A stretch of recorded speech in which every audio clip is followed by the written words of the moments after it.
when you think of that hands-on stuff, you think of mostly guys a lot of times, but women love to do it too, and this is a chance to introduce them and gain that knowledge and educate them on how to get out there and do it, because I guess they haven't always done it, or haven't always been the ones that went out and hunted, but women can do it too, right? Yeah, well, there is some research emerging here pretty recently that might counter the argument that we haven't always been the ones doing it. I don't know if you're familiar with the article that came out. They found some remains, I think maybe 9,000 years old, that showed a woman that had been buried with kind of a hunter's regalia. So wow, that's maybe up for debate. Yeah, but for certainly in the modern day, there are a lot of women that not just enjoy getting out in the field and on the water, but are highly skilled. The award-winning Tennessee WildCast is on the air with the latest on hunting, fishing, boating, wildlife watching, and all things outdoors. Make welcome your host, drummer and outdoor expert novice, Jason Harmon. All right. Hello, everybody, and welcome to this edition of Tennessee WildCast. Thanks for tuning in. Thanks for listening. It's going to be a fun show for you today. We are on Zoom today. If you're listening, you have to go back and watch this show. Miss Ashley Chance is with us, and she's with the National Wildlife Federation. And we're going to be talking with her today and learning about the Federation and also about a program called Artemis. So it's going to be fun. I got Mr. Don King here helping me co-host. Yeah. Sorry we're not in person, Ashley, but I hear we're almost neighbors. You're in Tennessee anyway, so that's good to hear. Yeah, not too far away from where y'all are, I think. All right. This will be a fun show. I'm going to learn a lot. Ashley, we just met over email last week, and I thought, well, we need to get her on the show and talk about Artemis, talk about the Federation. So then I learned today she's in Knoxville, so that's neat. We said we should have got together and done this in person. That's not too far away. But this will be fun. And Ashley, if you don't mind, just tell us a little bit about yourself, introduce yourself, and then we'll dive into some of the other specifics. Yeah, absolutely. So I began my career in wildlife back in Wisconsin. I actually grew up in Minnesota, so I'm not native to the Southeast. I'm a naturalized citizen here. And welcome. Thank you. Yeah, happy to be here. I spent a number of years traveling around the country doing wildlife research projects, primarily involving deer, white-tailed deer, mule deer. So I'm very experienced at catching deer, and that led me to actually get my master's degree at Mississippi State University, looking at how hunting pressure influences buck movements. And there I met my husband, who actually he works for TWRA, and he's from this area. So we left Mississippi, came back to East Tennessee, and I've been fortunate enough to become a part of the Artemis program. So I oversee the program across the Southeast. It began in the West a couple years ago and had a lot of success there. So there was interest in expanding it, and that's where I come in. Wow! So your husband worked for the agency. Yes, he does. We're almost related. Pretty close. Yep. Oh, that's cool. So what's your husband do? I didn't know that. So he's a manager at Oak Ridge WMA. Okay, awesome. Well, that's cool. We're learning all kinds of stuff today, Don. Yeah, that's right. Well, welcome to Tennessee. So you're an expert at catching deer, huh? Yes, I would consider myself an expert at that. I am less of an expert at hunting them, but still quite experienced in that arena as well. That's cool. I came across a brand the other day called Catching Deers. I don't know if you've heard of that or seen that. It made me think of that. Don looked at me kind of funny, but we were watching some videos. Those are fun. You have to go check them out sometime. But anyway, well, tell us about the first of all, the National Wildlife Federation and what they do, and then we'll dive into Artemis if you don't mind.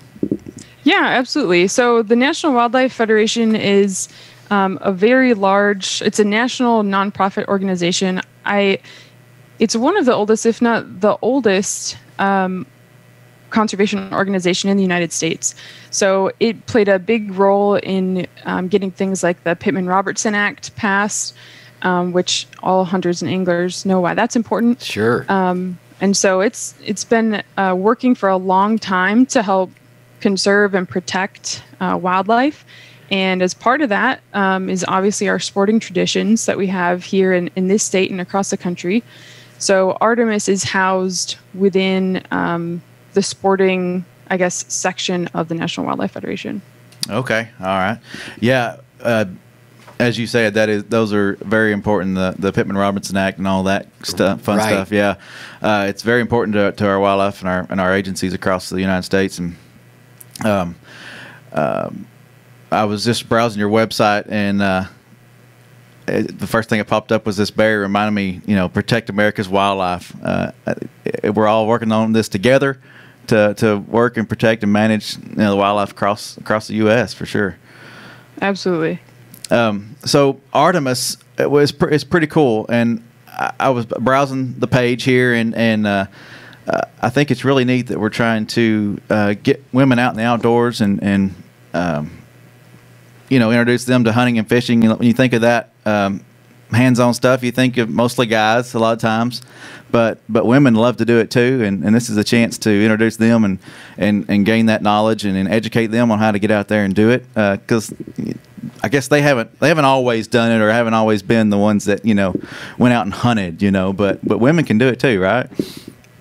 Yeah, well, there is some research emerging here pretty recently that might counter the argument that we haven't always been the ones doing it. I don't know if you're familiar with the article that came out. They found some remains, I think maybe 9,000 years old, that showed a woman that had been buried with kind of a hunter's regalia. So wow, that's maybe up for debate. Yeah, but for certainly in the modern day, there are a lot of women that not just enjoy getting out in the field and on the water, but are highly skilled. And I can, speaking from my own experience, I have a professional background in wildlife, and I've been hunting since I was, probably 13 years old. Awesome. So a lot of experience hunting, but I have never had a woman to hunt with. I've always been, it was my dad, my uncles, my cousins growing up, and then significant others and lab mates of mine in graduate school. And so it's not, the Artemis program isn't necessarily aimed at recruitment so much as creating a community of sportswomen that are connected, because it's hard. It's hard to find other women that do it, even though there's a lot of them out there. So our goal is really to connect those women with each other and help them really raise up their voices as advocates for the resource that we all care so much about. Ashley, what's the significance of the name Artemis? Yeah, great question. So Artemis is the name of a Greek goddess who she was involved in a lot of things. My Greek mythology isn't super up to date, but basically she was the goddess of the hunt. She had a pack of hunting dogs that often accompanied her and a bow and arrow. And she was kind of a wild spirit and very protective of wildlife as a resource. So we've taken that bold, impassioned view and tried to imbue our program with that. Okay. All right. Well, it wasn't probably a couple years ago we had Amy Hall in to talk about women in the outdoors and hunting and things like that. And I feel like since we've had her on, I've seen more of this movement where women are getting outdoors or ganging around each other and educating each other and taking each other outdoors and things like that. And I think it's great to see that. And I think women can do it too, and they're probably better at it than some of us guys. Yeah, right. It's fun to see. That's a constant debate in our household. I will say my wife is a lot better shot than I am. So hey, they've got a steady hand. I can tell you that sure. They sure do. For sure. Well, let's. I was on your website. I want to learn more about these 3 points, if you don't mind, that are on your page. It says public lands and waters. So tell us what y'all do there when it comes to that. Yeah, so the National Wildlife Federation as a whole, a big part of their mission, our mission, is to protect and enhance public lands and waters. Mm-hmm. And so naturally, that's something that the Artemis program also cares about. I said the program began in the West, and there's a lot of iconic species in the West that are in decline because of habitat degradation or, public lands being diminished in other ways.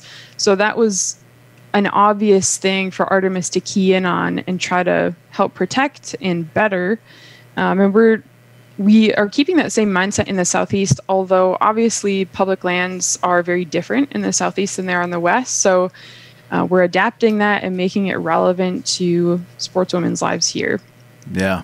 A couple shows ago, we had Mark Goodland and Clint Borum on, and we were talking that only the state is 90% private land, privately owned land. So there's only 10% of the land in Tennessee that it's public and accessible, or, right. About 10% that's huntable and you can get out there and take an adventure on. So, there's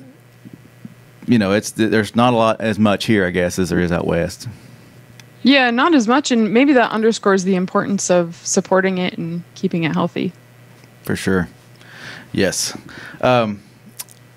So you got here iconic species. They celebrate and protect wildlife species and their habitats. Tell us what's going on there.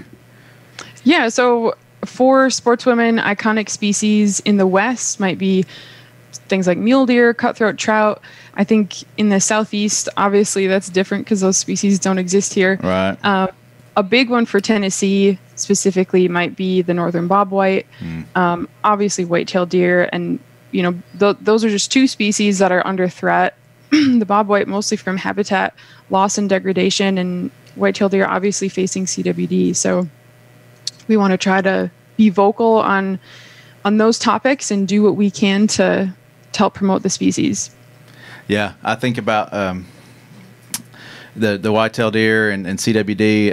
That's something we hope to keep as far west as we can and contain that, and do the best we can there. And the quail, I know our guys in wildlife are working hard, and got the new quail management plan out to try to combat some of that stuff, and based on the last commission meeting we had this past week, the CWD effort, the management of that is really doing well. So, so there's a lot of things, a lot of negatives with that, but overall, the management plan that they've adopted and it all seems to be working. So that's really encouraging. Yeah, more guys on board, more team members, more players to help. Right.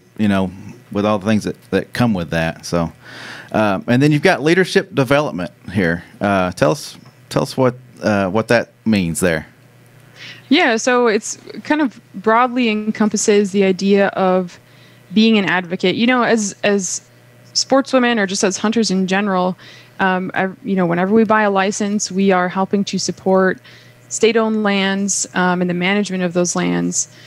But that's kind of like entry level, right? So if we really care about these things that we enjoy and we want to see them there for future generations as well, we can step it up a level and start advocating on things like CWD management plans, or, it can be on a very local or it can be on a national scale. And so supporting that advocacy by sportswomen and connecting them with those opportunities, making them aware of how to be an advocate, that's kind of what we're aimed at with our leadership goals. We also have a number of ambassadors across the country.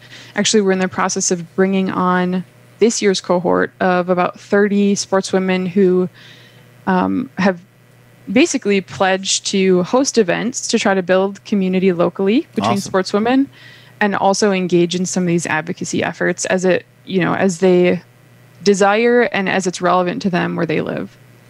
I think it's important to have those communities. Hunting it's more fun and it's a community kind of thing. It's going out with friends and family, and it's not. Sometimes it's solo, but it's good to build those communities and find people to go with and share the experience with. Yeah, absolutely. I think the importance and enjoyment of that can't be really overstated. I think for anybody that enjoys hunting and angling, maybe what got them into it was their family or some other close connection that they had. And those shared memories really, I know for me, are the foundation of why I want to keep doing it. Definitely. Well, I want to jump in and talk about this, the seminar or the program that's kind of sparked this conversation. Jennifer Wisniewski, our chief of outreach and communications, sent me a link, said, let's share this on our social media. And then that led me down a trail to meet you. And I think this is cool. We're as an agency, we're trying to do more online and more workshops and educate people via the web. And I think this is cool to see that y'all are starting this interactive virtual series to get sportswomen out there and introduce things to them. So tell us about this virtual series that you're working on. Yeah, so the series that we have going right now is titled Turkey Tactics. And, we would very much prefer to be doing in-person events, but as with the rest of the world, the pandemic had us kind of shifting gears, at least for the time being. So we looked at what could we do virtually to support women, bring them together, and just kind of broaden their horizons. So turkey hunting, 'tis the season. Oh yeah. So we got on board with that, and it's a 3-month-long series, really. The first event actually happened on Thursday. We had a panel of sportswomen turkey hunting experts that talked about everything from, I learned a ton. I would say I'm a novice turkey hunter, so there's a lot for me to learn, but they talked about everything from calling turkeys, the biology of turkeys, and we had experts from the West and the Southeast, so it was kind of national in scope. And moving forward, we're going to have kind of some events in April that are going to be a mid-season check-in, so women can ask questions of our experts, troubleshoot things that they've seen in the field. We're also going to have some storytelling events, some contests, because every hunter needs to be good at telling stories, obviously. Fish stories, right? Yeah. And we were able to offer a limited number of turkey boxes that had some calls and other goodies in them. So a lot of those pretty quickly. And then in May, we're going to culminate the series with a demonstration of how to break down a turkey a couple ways, and then how to cook all the different parts of the turkey, including the heart, and ways to memorialize your hunt using turkey parts. Wow. That's cool. I think that would be fun. Are you going to be actually cooking on camera for that later series? We're not entirely sure yet. I think it's going to be a little bit short. So we're going to have a video demonstration of breaking down the turkey. Sure. Because you got to be able to do that to cook it. And then I think we may just share recipes or maybe some photos of the finished product and let folks go and try it on their own. I know with a lot of the things that we've been doing with our workshops, we've been able to interact with the public, and they can comment and chat and ask questions. And how interactive is this going to be for the ladies? I know you got storytelling for sure, but is everybody seen? Is this like a Zoom meeting? Is that how it works? Yeah, so our first event was a webinar because it was focused on our experts being able to deliver information. But we also have a Slack channel, which I wasn't super familiar with Slack prior to this, but it's basically just a place where people can go and ask questions and have them answered. So we've got over 130 women in that community as part of that channel. Cool. And a lot of the people participating are accomplished turkey hunters themselves. So women are able to ask questions and get them answered by other women that have experienced those things in the field. And I think, as for men that are hunters and anglers, you kind of take it for granted that you're going to have a community there that's supportive and that you feel comfortable in because everybody else kind of looks like you, right? Sounds like you. Yeah. And as a woman, I've had wonderful, wonderful experiences hunting with men. No complaints whatsoever, but there's something extra that I can experience when I'm, interacting with other women and they have kind of the same perspective on things that I do. So I think that's really where the value lies in creating this community. Hey, let's go back to the beginning. You mentioned you were 13 when you got taken out the first time, or you became interested enough that you wanted to tag along, or how did that work? Yeah, so my dad was a deer hunter. Well, he still is a deer hunter. And, they would have a deer camp every year at the farm that he grew up at with my uncles and cousins. And I would go to deer camp and, they would have all the deer hanging in the garage. And I would kind of use a stick to poke at their tongues and their eyes and kind of like bend their feet, and look at all the parts of them. And I was really interested in it, even as a real young kid.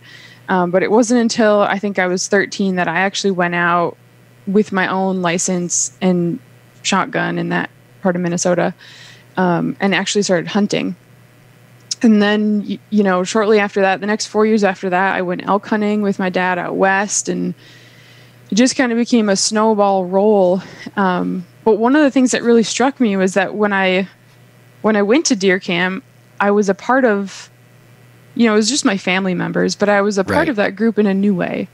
And it felt really special. And I mean, they didn't treat me any differently. I was taken as seriously as the rest of the 13-year-old people there. Yeah. And it was just a really cool feeling. So it got me hooked. Part of the club, so to speak. Yep, that's right. Yeah. That's right. That's neat. So do you have any sisters in the family, or are you the only girl that... No, I'm the only girl. I have a younger brother. He also hunts. He came to it a little bit later than I did, I think. But yeah, I'm the only girl. When you mentioned at that young age poking sticks and playing with the deer carcass or whatnot, that reminds me of my daughter. I killed a nice deer this year, and she wanted to get their hands on and help with the skinning process, and just she was right there with you. She wanted to see everything and be a part of everything. So it's pretty cool to see that. I think she might be my little huntress, one of these days. Absolutely. But yeah, that's cool. That's cool. Well, what other kind of classes and programs are you thinking that y'all might be doing coming up? Y'all got things coming up? Yeah, so Other we than actually turkey? have, well, I guess in the turkey vein, within the turkey vein, we're going to have some hunt camps in a number of states that folks within our turkey tactics community will be aware of. We'll also post them on social media and things like that. But actual hunts where there's sportswomen going out turkey hunting, and you can join them if you're interested. We are currently developing a similar series for fly fishing. So we're hoping to roll that out this summer. I may not be super directly involved because I'm actually expecting our first child at the end of May. Congratulations. So thank you. Yes, I'm hoping to get out in the field and harvest a turkey before that happens. But yeah, fly fishing is the next thing on tap. And we've got a lot of stuff that, we have our own podcast and blog posts that we put up, and some social pages that we keep updated. So there's constantly stuff being shared. I'm going to make sure I share those and follow you guys. And if I don't, let me know. I'll make sure we get those out there on our social media for sure. But that's cool. Tell us about the podcast. I forgot about that. I saw it on the website and forgot to bring that up. Tell us how that's going. Yeah, so the podcast is going great. I actually got hooked on the podcast before I even knew about this job opening. So it's really cool because the hosts are our program coordinator, Marsha Brownlee, and occasionally myself as a co-host. And then we talk to sportswomen about everything. Recently we did a fly fishing episode. Sometimes we also talk to women researchers. So we had a recent episode where we connected with a woman who's actually from Murfreesboro, but is now a researcher in the Arctic up in Canada. And we talked with her about everything happening under the ice for ice fisher people, not so much here in Tennessee. But yeah, we cover a very wide range of topics and really bring the perspective of us sportswomen to them. That's cool. It's cool that you have all those different parts you can bring in, being a nationwide or nationwide show, a lot of diversity there. That's cool. Yeah, we've actually, well, I think we haven't had Amy Hall on the podcast yet, but I've appeared on her podcast, and she's a good friend of the program, so probably down the line you could expect to hear her as well. Okay, good. Yeah, she's got her own show as well. I think been doing some stuff, and we should have all you gals on sometime and have a little round table. That'd be fun. Absolutely. So tell us some stories of being in the outdoors. I know you've probably got a few. You say you enjoy deer hunting, you enjoy getting outdoors and hunting, but what's some of your favorite stories to tell, or things that have happened out in the woods? Oh gosh. Or on the water. That's a long list. I'm certainly more of a hunter than I am an angler, so I'll say that. When I go fishing, it's typically with my husband, and I'm concerned with how many snacks are in the boat. So that's okay. It's a different style. But deer hunting, I do enjoy. It's the type of hunting that I've been doing the longest, but it's also a big part of a lot of the work that I've done. So for my master's research, I spent, essentially 9 months in a tree stand trying to dart bucks. So I'm still a little bit burnt out on that. When I go deer hunting now, it's kind of grocery shopping. But I really enjoy waterfowl hunting. East Tennessee isn't the best place for that, but I did have some success this year and was able to take a trip out to Reelfoot, which was really cool. So we have a Springer Spaniel that we use for primarily as a duck dog with the hopes of upland hunting. I'm from Minnesota, so we've taken him pheasant hunting back there a few times, and basically I do everything. I'm not an expert in any one thing, I wouldn't say, but squirrels, upland birds, waterfowl, you name it. I went grouse hunting this year. Didn't see a grouse, but trying to learn. Yeah. Folks still get out there and do that. That's not a lot of people grouse hunt, but East Tennessee is good for that. If you're going to do it, you're in the right place, Ashley, or close to it anyway. Exactly. Yeah. I've lived in a lot of different places, so whenever I end up somewhere, I try to immerse myself as much as possible in what's locally available. Do you enjoy trout fishing? I know you said you're not, real excited about fishing. You enjoy it, but have you been trout fishing since you've moved to East? Yeah, absolutely. And I think, honestly, fly fishing is one of the things that I am actually pretty excited about. So I'm hoping, I've got the equipment and I've been out a handful of times. So I'm hoping to really hone my skills here in this season and maybe next season, and learn more about that, because that is really fun. To me, fly fishing is a lot more like hunting than fishing in a lake from a boat, right? Because you can see the fish a lot of times. Yeah. You see it happen. It's a little bit more of that individual pursuit. And not to say that our lakes aren't beautiful, because they are, but just the beauty of some of those trout streams and being in the mountains and things like that, it's fun to be up that way.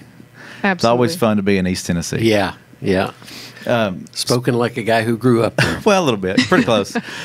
Speaking of trout, though, Don, you recently put together a video of how to trout fish and along the Tellico River. Have you ever been to the Tellico River up your way? Yep. Okay. And, you're very familiar with what the sights you'd see in this video we put together. This is kind of for the person who hasn't really had a chance to go up there yet, but maybe has thought about it or wasn't even aware of it. And so we've got our guys and gals showing hot spots. Here's the town, here's Tellico, and here's the highway you take up toward the river, and here's where you turn off. Here's how you get to the hatchery. Here's where we stock the trout. Here's the sections that are special sections that delayed harvest and that kind of thing. But anyway, it's pretty inclusive or all-encompassing video. So I have to get you a copy of it. Yeah, so look Absolutely. for that. It's going I'd love to check that out. It's going to be coming soon, and I think even Mimi's going to put together a virtual class or workshop on that too. So that's coming. Well, Ashley, time's running out. Thank you for doing this and being with us today. It's great to meet you and learn that you're just down the road. We'll have to get together soon. That's right. Yeah, my pleasure. Thank you for having me. But that's Ashley Chance with the National Wildlife Federation and Artemis program. So go check it out.